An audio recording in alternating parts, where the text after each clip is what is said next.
Hello বন্ধুগণ, কথা আজকের পর্বে দেখতে পারবেন অগ্নি যখন করমচা গাছ দিয়ে পুজো দেয় তখনই কথার জ্ঞান ফিরে। লাইক দিয়ে বিস্তারিত জানতে থাকুন। কথা চোখ মেলে প্রথমে অগ্নিকে খুঁজছিল। কথার জ্ঞান ফেরার আগে প্রান্তিক বিষ পুশ করতে চাইছিল কথার হাতের ক্যানোরা দিয়ে। এমন সময় স্যালাইন প্রান্তিকের গায়ে পড়ে যায়। তখন নার্সরা উদ্দেশ্য পেয়ে সাথে সাথে যখন রুমে ঢোকে তখন প্রান্তিক মোছার কাজ করছিল। ডক্টর এসে যখন প্রান্তিককে বলল, এখানে কেন এত রাত্রে মোছামুছির কাজ করছেন? তখন প্রান্তিক বলে, স্যার, এই রুমে প্রচুর মানুষ ছিল, সেজন্য আমি মোছার কাজটা করতে পারিনি।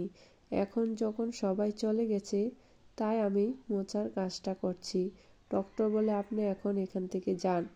নার্স অগ্নিকে ফোন করে বলে, কথা আগের চেয়ে এখন অনেক ভালো আছে।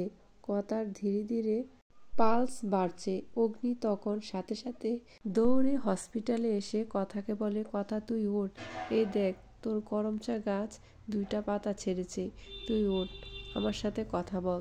ডক্টর এসে বলে, আপনি ওনাকে বিরক্ত করবেন না প্লিজ, তার পালস বেড়েছে, এখনো জ্ঞান ফিরিনি। তখন অগ্নি বলে, করমচা গাছটাকে আমার আরো যত্ন করতে হবে, এই গাছটাকে আমার আরো সময় দিতে হবে, তাহলেই কথা জেগে উঠবে। অগ্নি যখন গাছটাকে অনেক যত্ন করে তখন সবগুলা পাতা ফুটে ওঠে। তখন এই পাতা দিয়ে যখনই পুজো দেয় তখনই কথার জ্ঞান ফিরে। বন্ধুগণ, পরবর্তী আপডেট শোনার জন্য আমার চ্যানেলটি সাবস্ক্রাইব করে রাখুন।